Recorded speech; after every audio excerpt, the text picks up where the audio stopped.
let's get into it. Let's get into Okay, it. let's do it. Macy, this has been great. I'm glad I'm meeting you right now. Yeah, we just missed each other. You were in my hometown. Really? Oh, well, yeah, I was. Look, I get it. Your schedule was crazy, but I'm I'm so sorry. glad you're here now. Thank you so much. I'm glad to be here. Hey, but you're no stranger now. Well, we do something on the podcast whenever we have a guest, and we're Hmm. super grateful to get this guest. Here's what we like to do. We like to call it the over-the-top intro. Can we butter your bread a little bit before we start this interview? Can we talk good about you before we start this interview? Oh my goodness, I'm sure thing. Well, let's get into it. Ladies and gentlemen, my next guest is the pride of the University of Florida. Go Gators.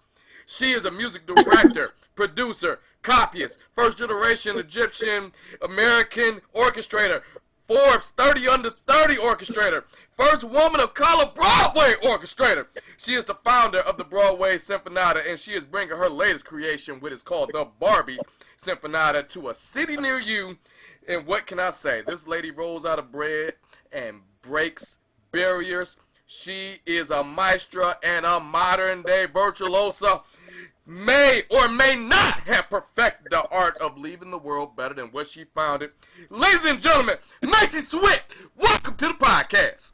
Wow, I might have to bring you with me to introduce me for everything I ever do for the rest of my life. What a welcome. It's so nice to be here. Girl, I don't know if you noticed or not, you awesome. Like, just Thank you. preparing for this interview, I had to get a little bit more familiar about you. I know of some of your works, and then when I really did the deep dive, I need to know. The first question, let's rip off the Band-Aid. Okay. Where does Okay. this talent and love for music start? Oh, I know exactly where it starts. It's a very cheesy answer. So I was not raised by music parents. My parents are athletes. I'm adopted, and growing up, they put me in a lot of sports. I think they really were hoping one of those was going to take off for me. But I grew up for a little while in Florida for kind of those three really formative years. Maybe I was 7 to 10. And that was back when an annual pass to Disney World was not nearly as expensive as it is now. And we were like a Disney World family in those 3 years.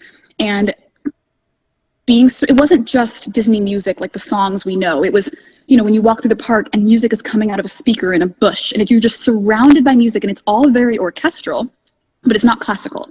It's not pop either. It's just kind of this very accessible, lush, the Disney orchestra music is its own genre. And I remember watching the then titled Wishes fireworks show when I was a little kid, and I heard one of the classic Disney songs, and I was like, why does this one sound a little bit different than how it does on my DVD or VCR? And I don't think I could have articulated at that age why it sounded a little bit different. But when people would ask me what my favorite song was, like an adult, I would say the Wishes fireworks show version of Part of Your World, not the normal version. Right. And so I think that I got very fixated at a young age on how a different version of a song, when something about it is manipulated to be a little bit different, can hit you harder, can affect you differently. And I latched onto that for the rest of my life. And I know I talked about this a little bit in the intro, but can you tell me what exactly is an orchestrator? I think I know, but I would love it if you told me. I would love to tell you, and I love being asked. So what an orchestrator does is when something is composed, often but not always, it's composed on one instrument. So take a Broadway show or a symphony or whatever it is, and imagine that song being played on just piano or just guitar. What an orchestrator does is they basically are taking that, and they're on the sheet music, they're expanding it vertically into a big score, and they're giving every single instrument a part to play. And so there are versions of doing that that's very mechanical and maybe not as creative, and there's versions of doing that where what you're starting with is so bare that it gets to be ultra creative. But an arranger is changing structural or genre things about the song.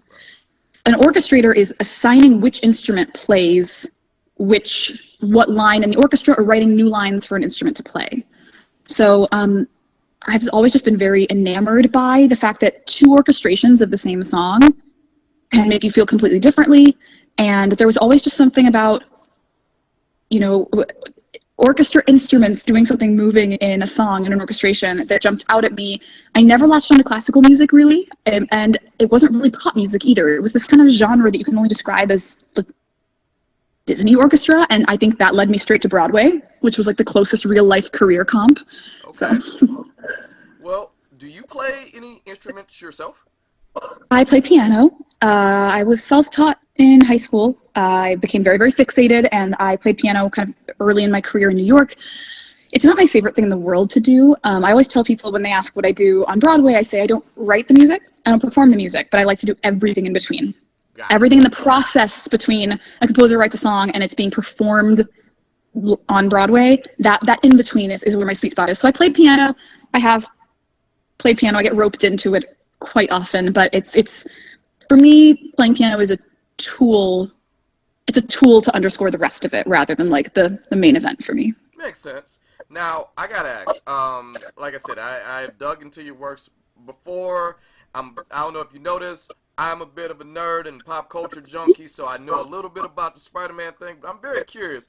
How does this project with Barbie comes up? How did it come up? Yeah. So I wanted to do it, and I reached out to Mattel and I pitched it. Easy as that, huh? Hey, they pick up the phone, it's Macy. Well, it wasn't exactly like that. It was more of like a very long, probably overwritten email. I'm known for overwritten emails, but I know we'd just done the Spider-Verse tour, 73 city Spider-Verse tour. It was a huge tour, and that was such a special experience. There were so many people coming to see that tour who had never seen an orchestra live. Actually, people were buying tickets to come see that tour who I'd be like in the aisles listening to guests talk, and people would be like, oh wow, I didn't know there was going to be an orchestra here. I'm like, that's the whole thing. Like, you're playing the movie on a big screen and the orchestra's playing the music live along with it. So I was like, what did you think you were coming to if you didn't think an orchestra was going to be here? And I was just watching people kind of discover the magic of hearing an orchestra play live who maybe would have otherwise associated that as classical or boring or not something they wanted to go see. And I watched people fall in love with it. And, you know, the Sinfonietta is an all women and almost entirely women of color orchestra. And we were getting all these messages from that Spider-Verse tour about what it meant to see that representation. And I was just really, really moved by the Barbie film. I loved the movie so much. And I was like, I want to do something with this. And I thought, I want to blow this up onto giant LED screens and go through giant amphitheaters and stadiums. I want to dress a big version of the Sinfonietta up as Barbies. And this isn't just a film concert. First of all, it's outdoors. It's supercharged into giant venues. I mean, these are like 25,000 seat venues with concourse activations, fan experience, exclusive merch. It's like a whole... The idea for me, what inspired it, two things inspired it. I'm a huge Swiftie. Okay. Went to the Eras tour. I loved the Eras tour was so moving to me because there's this culture in like Taylor Swift fan base where you make friendship bracelets and you trade them with other people. Okay. And I remember going to the Eras tour and being in like the bathroom line or something like that, and I've never met so many fellow fans at a concert as I did at the Eras tour. There'd be like a 6-year-old in front of me and a 60-year-old behind me, and we'd be like swapping friendship bracelets and getting to know each other. And it was just this very healing, wholesome experience of girlhood that I loved. And I was like, last summer, for people who are Taylor Swift fans, last summer was like marked by what that experience was to go to a big outdoor concert and wear your pink and be girly and love it. And I was like, if you merge that experience with the Barbie movie, and I can find an excuse for it to also involve a giant all-women orchestra, what would that experience be? And it's Barbie the movie in concert. It's kind of all of my favorite things in the whole world rolled into one. I mean, you're right. I did get a chance to see the movie already, but one of the things that struck me about the movie, other than just Barbie and just being it for it, was the visual effects. It was like this bright technicolor. It was very otherworldly. So I'm curious. I'm challenging you. I'm asking the question here. Can you do that with sound? Whoa, what a great question. So I have two answers to that question. Mm-hmm. Can you do that with sound? Absolutely, because one of the coolest things I think about a film concert, and I've been surprised in you know, us and Mattel and all of our partners launching this project, how many people, when they hear the words film concert, I think that I took for granted how many people know what that means and like what that experience is. It's like, when done right, it's like being in the recording session of your favorite movie while it's happening in surround sound. And so with sound, it's like you're like the sonic experience, like when live music is playing in front of you, would you say it feels different than when you're listening to a recording of it? Course. Like Of you feel the course. energy physically. And I feel like on a sound level, a live film concert gives you the opportunity to do that. But on a special effects level, we're also really excited to be doing some fun creative stuff with the stage design and the lights and all of our many instrument Barbies on stage and what that looks like and how the women on stage get to interplay with the film on a creative level. That I've not seen done in a film concert setting before either. So I think we're kind of trying to take the inspiration of all of those effects and, you know, superimpose them onto what it is to feel it live, without going full stage adaptation, right? It's more just Right. one of the big inspirations of this for me is what if you lived in Barbie Land? Like we're in Barbie Land, pretend that's where we are, and you wanted to go have a night out at the symphony. I feel like, and I've kind of just decided this, I feel like if I lived in Barbie Land, the symphony would be playing like Lizzo and Dua Lipa and Billie Eilish, right? Like it would be that would be like the repertoire of the Barbie Land Sinfonietta, which is what we've branded the orchestra as for this tour. And so I want the venues to feel like the moment you walk in, you're in Barbie Land, meet fellow Barbie fans, have that experience, do all of the kind of concourse fun stuff. And when you go take your seats, it's like you've all kind of gone together within Barbie Land to go see the Barbie Land Symphony that night. And that's just, we're existing under that pretense. And I loved at the Eras tour the way that like reality was just kind of not there. It's you were in a different little created reality universe with all of your fellow fans. And I want to bring that back. And I think that the Barbie Land gives us a easy way to do that.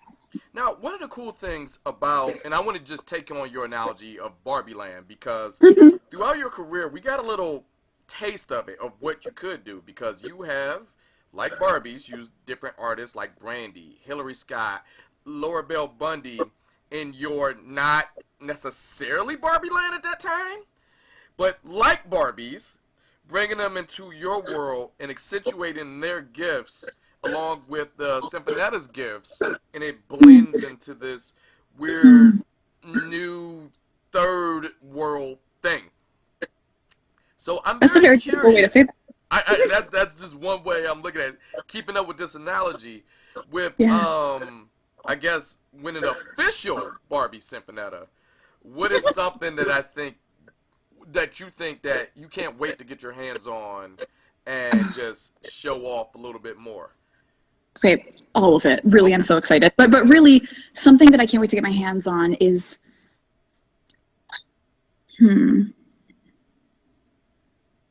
highlighting the orchestra in a way that like the orchestra is the star of the show. And I feel like so often, that's why I love film concerts. Usually, if it's not a classical setting, an orchestra is backing a singer. You're behind a singer, and the whole point is spotlight on singer. And on Broadway too, the tradition is you dress an orchestra in blacks. The musicians call them pit blacks because orchestras are traditionally hidden away where they're not seen, down in a pit, and you're supposed to blend in so that if you're sitting up in the risers, no one sticks out to you.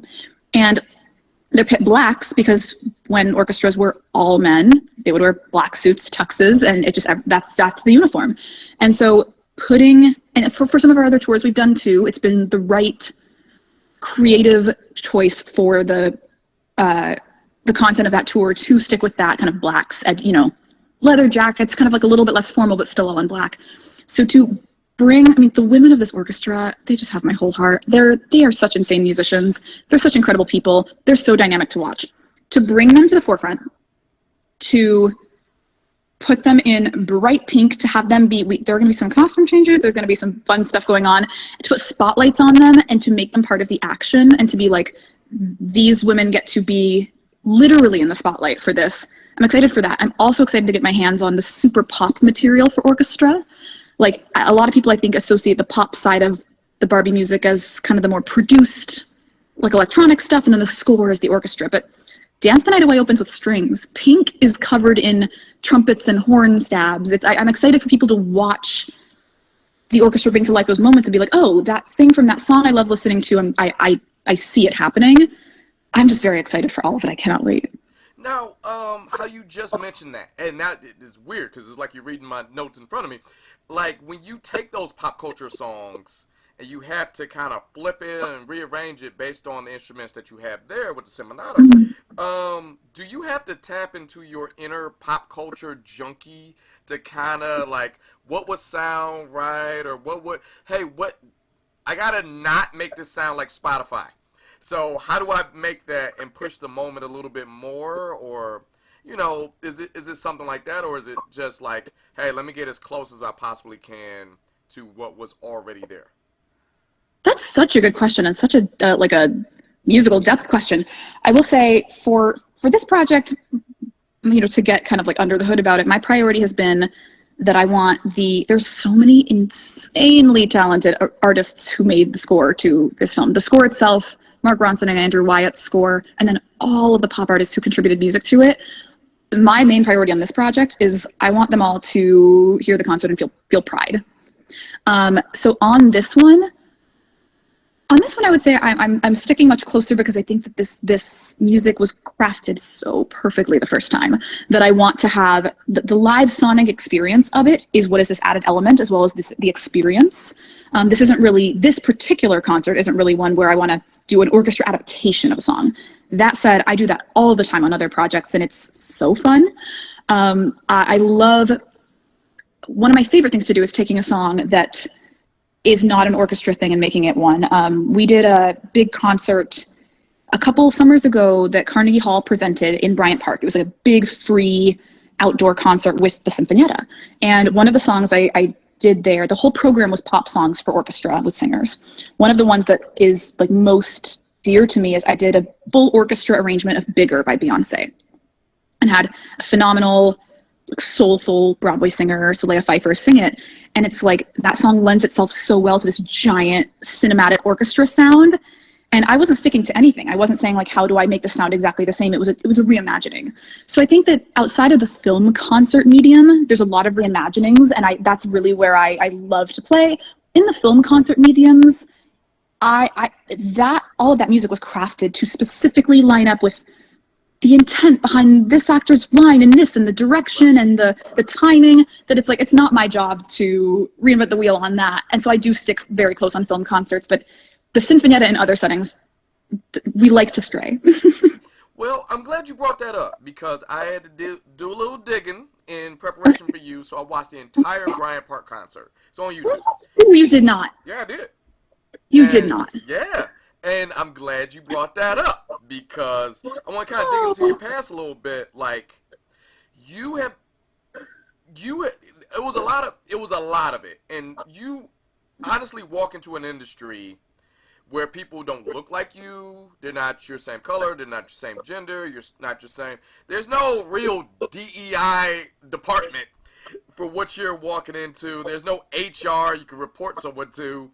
So how do you feel pressure when you do something like that? Because you literally, in that one day, flip the script on what it is to be a Broadway musician or orchestrator and what is to come. You literally, in that one day, I don't know if you noticed or not, you got everyone's mind changed.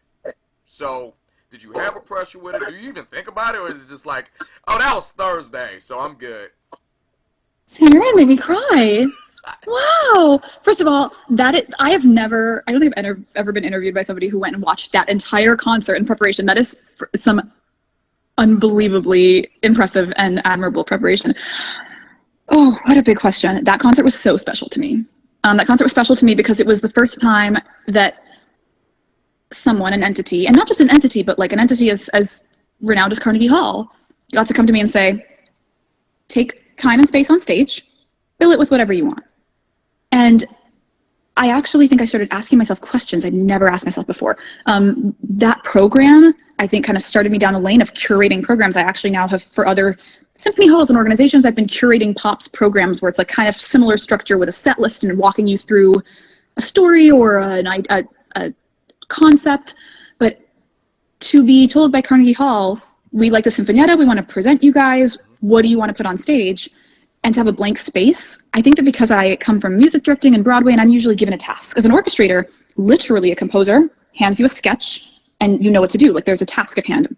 I had to ask myself questions I'd never asked myself, like, oh, like, shit, okay, if there's gonna be like 5,000 to 10,000 people sitting there who came to see something to spend their Friday summer night, what do I want to say? What do I, like, I have their time and their attention, like, what do I want them to walk away with? And For me, it was that I just felt like the time of building the Sinfonietta was a time of finding my voice, but also learning how to help bring it out of other people, learning how to acknowledge when someone else's voice is maybe being suppressed and how collective power can change that. But I wanted to say that through a very accessible pop way. And it meant a lot to me because I was really, really surprised when we first launched the Sinfonietta that a lot of the directions of the industry where I would have expected immediate support, we got the opposite. It was not, I would not say it was particularly welcomed.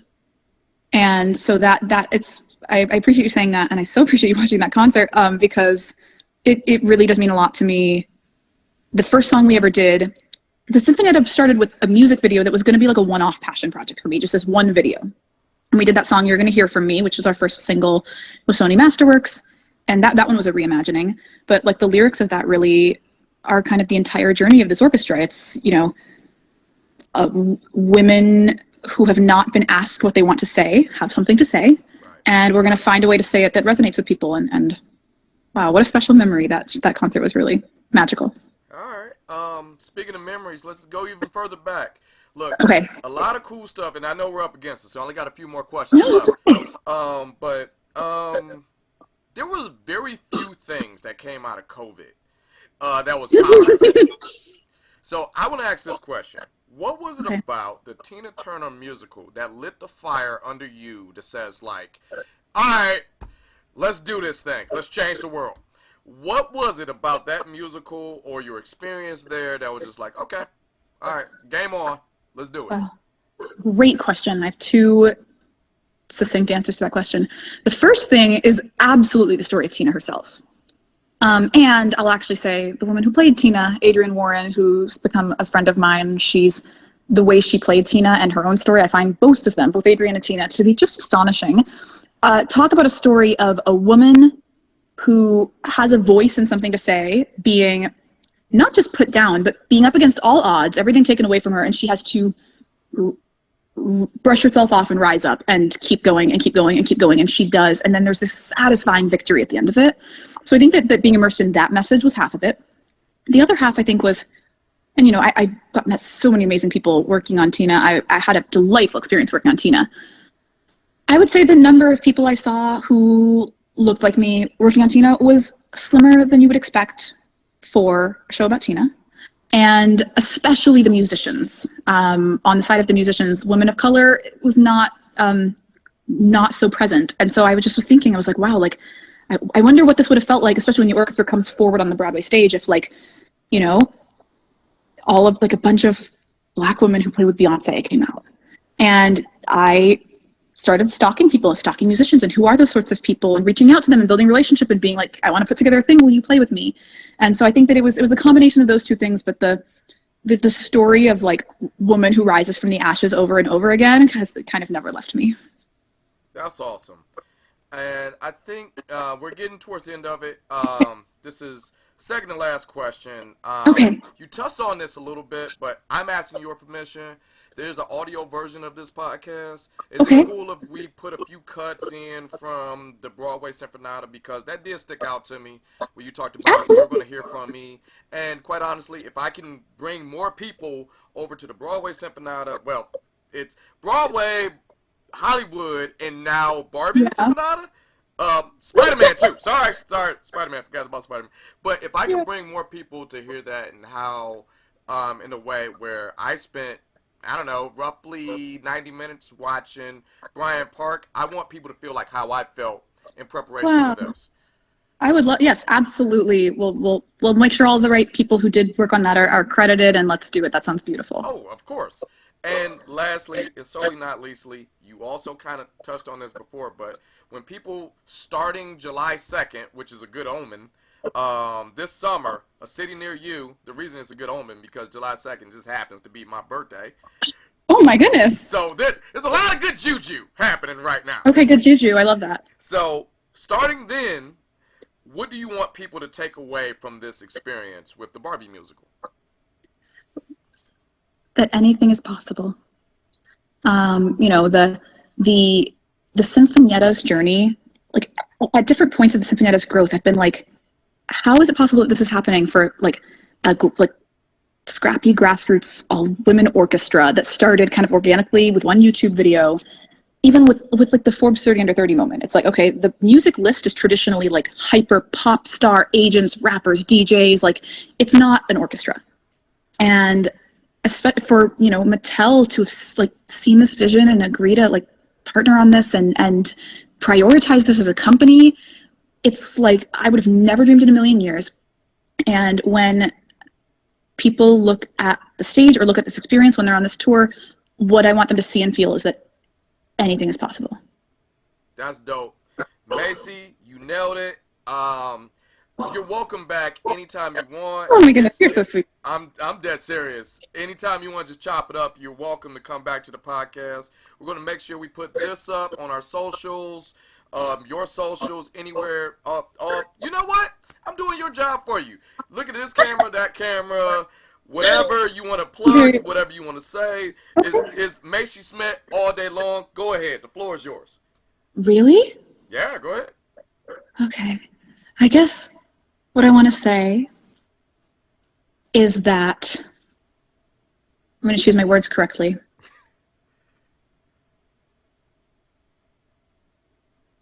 I think that when it comes to the Barbie in concert tour, the message of the movie, what we've put together here in terms of this tour, it's if you think about it, it's fairly meta, and not just the women on stage, not just the on-stage musicians are women, but we have an all-women crew touring with us on this that we're very, very proud and excited to have them. The women who are booking and developing and doing creative content, everybody who's touching this project, we've really brought the message of the movie to life. And so I guess I would say that I find it really meaningful that so many of like these amazing companies who are our partners see that and have believed in that, have endorsed it. And I think that it's heartwarming to see that sort of support for women on a large scale. And I guess I would say I hope that we see a lot more of it, because I've had my fair share of experiences where maybe someone or an entity says that they want to support women on a really, really large scale, but don't always follow through with that commitment in the way that it's spoken. So I'm really, really proud of the message that this entire tour will send, to what it means to make a commitment to supporting women on a really large scale, and then see that commitment all the way through and completely change an industry. I think that it is heartwarming, and I hope that that message is received loud and clear to all who need to hear it. Well, Macy, this has been awesome. Thank you so much. You're welcome back anytime. We wish you much success when you, Lord only knows how many awards you don't have, probably 2. So you probably had those by the time you come back, but thank you so much for just giving us a little Thank you, Sam. This is delightful. Thank you for having me. All right. Have a great one. You too. Bye.